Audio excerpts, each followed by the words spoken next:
Alright, so it's a really nice header that doesn't belong in this car, and I'm gonna show you how to make it fit in this car.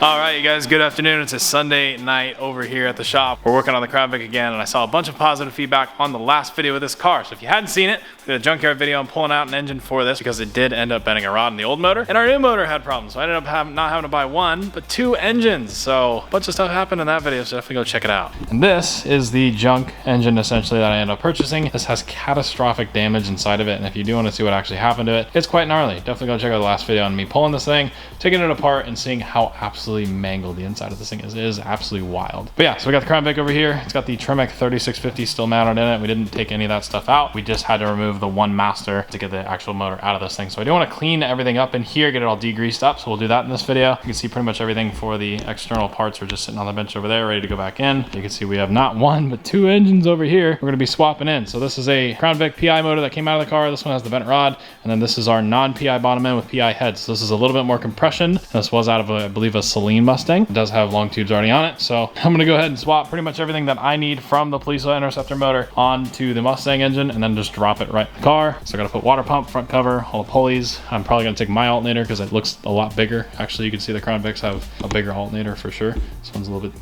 tiny little dinky thing. I will be taking my Crown Vic intake because the water necks broke off the back. So a bunch of little things here and there, but overall I think it should be a pretty easy swap. So I'm just going to go ahead and set the camera up, start pulling everything from one engine to the other. And we do have a package from McLeod over there in the back. So we have a lightweight flywheel and I believe an RXT clutch, a twin disc clutch we're going to put on this thing. And overall everything should work in harmony. In this video we're going to be getting a new engine stabbed in this thing, hopefully get it fired up, and I'll have a running and driving car again. So we got a bunch of work to do. Let's dive into it.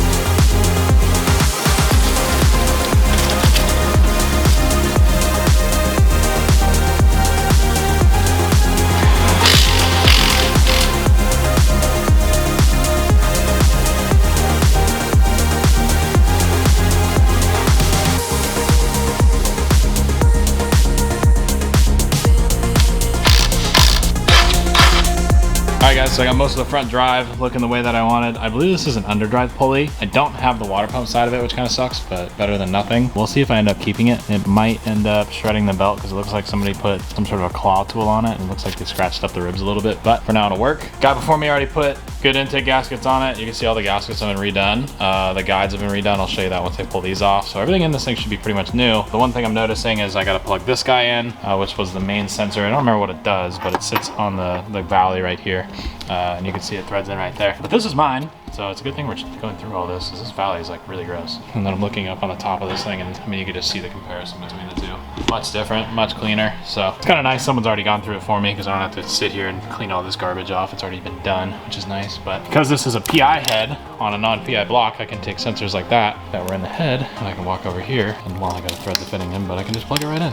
It's pretty easy. So not too worried about that, which is good. The one thing that I noticed is for our water pump, there is a little bung that sticks out on the back side of that. So that's down here, and that's what this heater tube, which connects to the firewall, which makes the heater work. Well, this is what it cycles off of. Now there's two different mounting styles on the non-PI and the PI. So this is the PI, which is a much nicer O-ring style fitting you can see right here. And then this one had like a barb on the end of it. Obviously me smashing it with a hammer, I destroyed it, but I ended up torching it and swapping the two because I definitely want to keep the much higher quality PI version over the non-PI. And because I have a Crown Vic that has all the stock stuff still in it, I would like to retain the heater. So torched it, went ahead and hit it with a hammer. I'm gonna put some new O-rings on this, and then I will take this guy, and it slips right into the front of this thing. It'll push, and I'll be able to press that in like that, and then I will be able to just slip it right on, and it just uses O-rings that hold it on. It's got a bolt on the back that holds it on. So it'll be one nice continuous piece, and it'll be just like factory. So I'll have a PI heater hose and a non-PI block, which is pretty cool. It's the little things that work, but we're getting after it, getting it working. So I'm gonna keep jamming on this thing, hopefully get the intake on it, and get it ready to go in the car.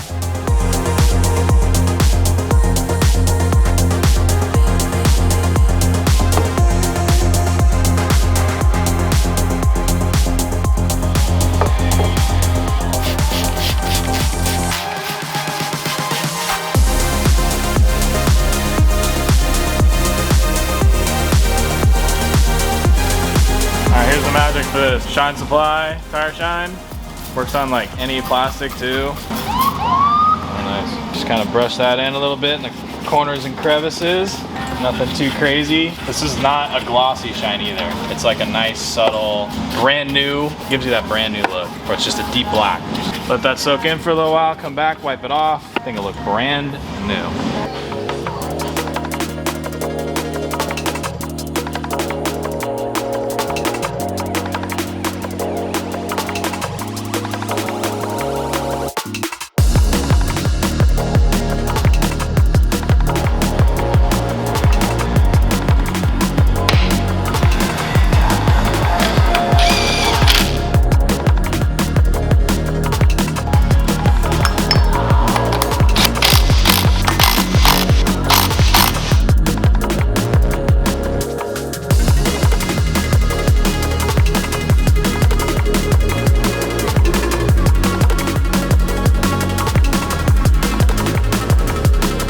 We're about to put this thing in the Vic, and the one thing I need to do is go ahead and power wash the inside of this thing. There's no sense in putting a brand new engine in a nasty engine bay. So I'm gonna go ahead and clean the aluminum K-member, clean the whole engine bay of this thing. I'm gonna go ahead and use some of the Blaster engine degreaser. If you didn't know, they make a ton of different products. This is one of them, not just your classic PV blaster. So I'm gonna go ahead and soak this thing up pretty much on everything, because there's no electrical really in this thing right now. Obviously I'm not gonna soak the computer.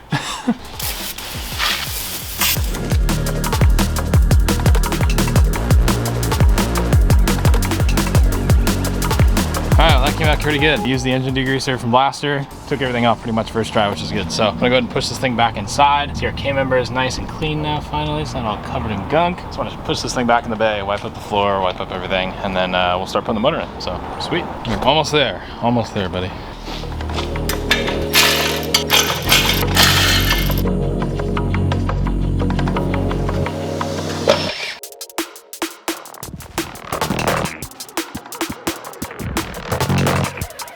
All right, almost stuck this thing in without putting the clutch and flywheel on it. So we have a new setup.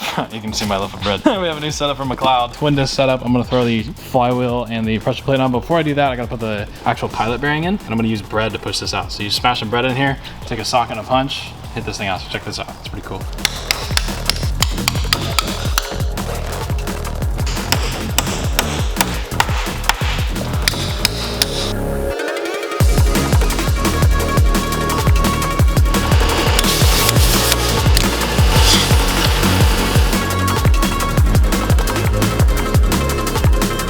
So being that this is a drift car essentially, the one thing that we want to make sure is that we can basically rev the thing up fast and drop the clutch hard and not have to worry about breaking anything. And one of the things I've noticed with a cast iron or a steel flywheel, a lot of these older cars, is they don't rev that fast. Now on my truck's engine, the first engine that we did, I think I need an aluminum flywheel in it, and it is snappy and I liked it. The only downside though is when you decrease the weight of the flywheel, you decrease the amount of rotating mass, therefore it's easier to stall. So if you're not really good at driving stick, maybe not the best thing to drive on the street. Now this being a race car application, it's not really a big of a deal. And I have driven with my truck on the street. It's really not that hard. So this also is a twin disc setup. So check this out. So this is our new setup from McLeod. This is their aluminum flywheel for a 4.6, and this is a 164 tooth application, and this is for this car. So it has an external weight. You know, have a 5 liter that needs an external weight. It tells you exactly how to do that. Same for the Chevys and Mopars as well. We do not need that. So we have the counterweight kit over here.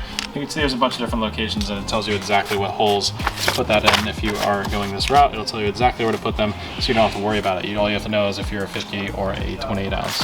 But yeah, each one will be very easy to tell what's what, so make it really nice. But you can see this thing, really nice unit. Is very light. I can pick this thing up with one hand, and it's one nice consistent finish. It's very light, like I keep saying. That'll be nice. The other great thing about this is it does come with dowels. So I'm gonna locate the dowels on this thing and press them in.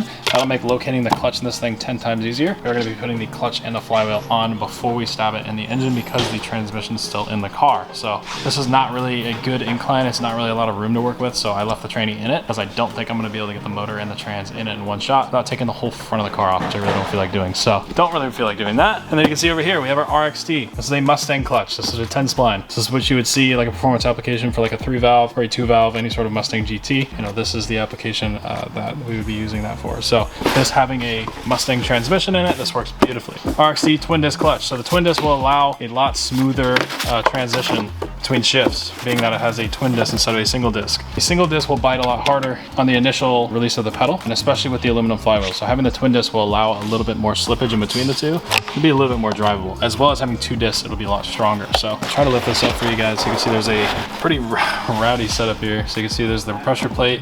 This is the part that will bolt up on the dowels to our flywheel.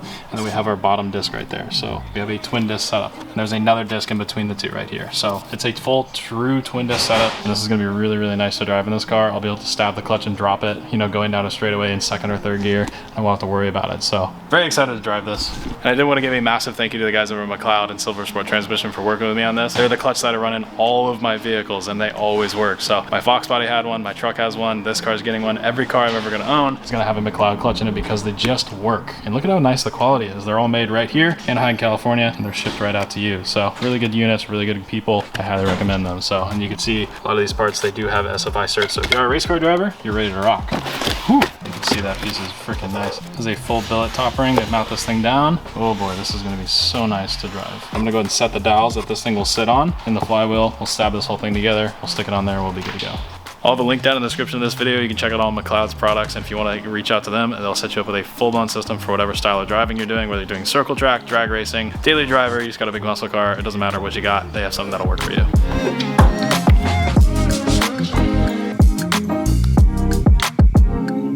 Alright, so I'm gonna go ahead and seal these up on the backside, put the flywheel and clutch on, and the one thing I wanna do is clean this out, but if you don't have an air compressor, I actually have a can of brake clean right here. So you can see this is normally what you would spray in here if you wanna clean stuff out, because you use brake clean for literally everything but cleaning brakes. I don't wanna put brake clean in here because I'm about to put a sealant in there. So, what you can do, spray it upside down, and you'll notice it gets to a point where just air comes out. If you don't have an air compressor and you're in a pinch, you're gonna go ahead and do this, and it'll clean out the holes without spraying actual liquid in there. So now you can see that's all cleaned up, ready to go. There's not a bunch of liquid in there. I have to wait for it to dry. So yeah, if you didn't know, tip that over, and then it just acts like an air compressor.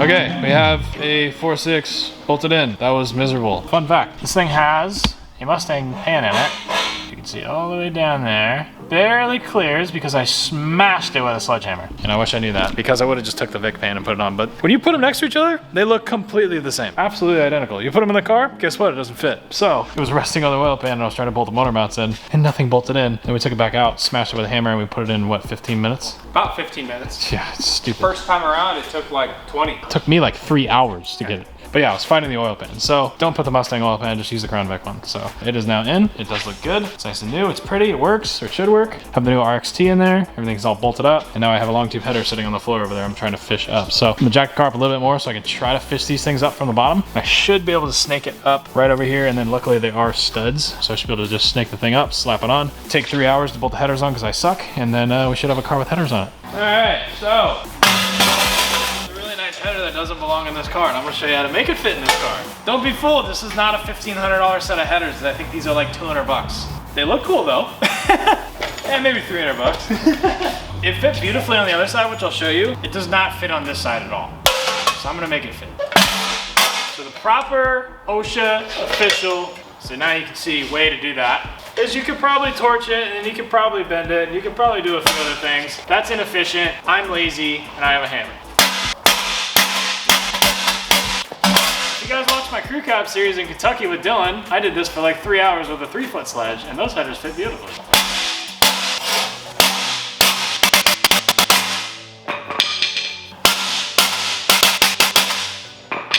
we're not cavemen. We're cavemen with a shop and tools. We have technology.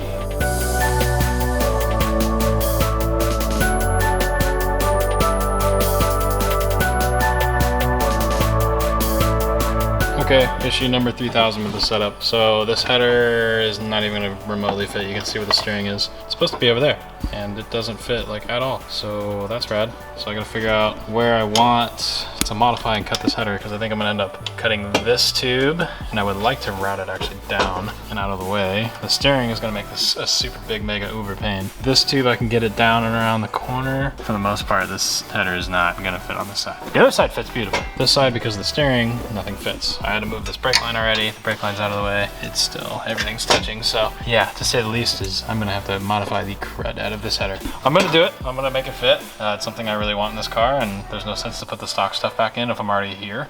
So I'm gonna try to fix this. I just gotta figure out where to get material and how I can actually weld this up and make it work. Might just have to get a header kit, but I guess we'll pull this header back out, but I definitely need to modify the crap out of it. The other side does fit though. You can see it's in. It is in, it's bolted in. It does fit. It's actually really nicely, and it goes all the way down. But yeah, this top one, I'm gonna have to seriously modify, unfortunately. I don't know why when they built them, they like snaked this tube all weird. It was like fine, and then they made these two tubes go like out in like a really stupid area. They're for a Mustang, so I get it. So they're not really for this car. But I think I'm gonna have to like cut it at this weld, like back here, and have them both snake a different direction to where they're not in line with the steering. I'll probably make them follow the curvature of these to where they come down and then they go around the backside or something. I don't know. I'll have to make them in the car, unfortunately. But it sucks, so that's not ideal. But the motor's in the car, so that is the plus side. So I am gonna go ahead and finish hooking most of everything up, and I would like to get these headers done. So I think we will end up rerouting the way we go with this video. But I wanted it running this video, but I really want headers, so it'll make sense when I do the full exhaust, but that sucks. That just sucks.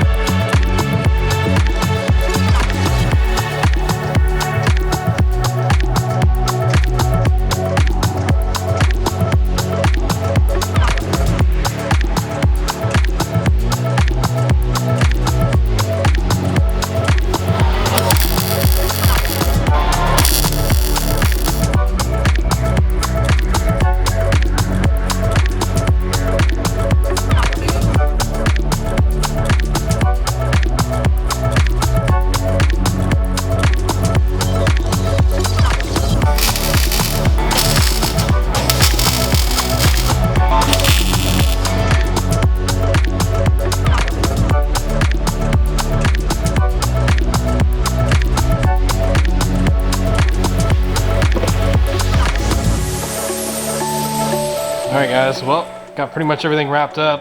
Got the header in. Franklin went ahead and welded that up for me last night because I was coming down with a gnarly headache and I could not stand to weld, so massive shout out to him. That is in and it works and looks like it fits. That side was a pain to fit. That's what I got for using Mustang headers, and they were cheap and they were easy. But this side went right in, you can see it was good, and everything else is slowly getting hooked up. You see fuel rail, we have injectors, we have coil packs, all that good stuff. It's slowly getting there. I think I'll probably be about 2-3 hours from now loading up a tune and go and try to fire this thing up. So that's it if everything goes well. I still have to build the whole exhaust too, so that'll be a bunch of fun. But I'll leave you guys right there. The next video will be hopefully getting this thing fired up and driving. I hope you guys wanted to enjoy it. So this car's coming back. I'm excited to drive this thing again. It's been a long time. I think I blew this thing up back in like November, so it's been 5-6 months since I've driven this thing, and it's a lot of fun. It's a cool car. It's very different. It's unique. It's definitely a fun vehicle to get out in, but it'll be back for sure. So hope you guys went and enjoyed today's video. Drop a like on it. Check out the merchandise at speedcompany.com if you want to support me in the builds, and I'll see you guys in the next video. Do some donuts in this thing.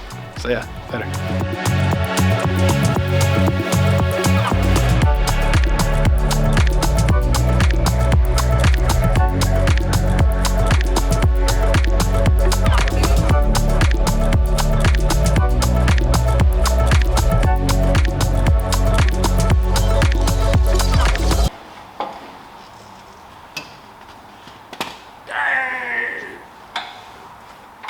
You okay? No, just like you. Okay.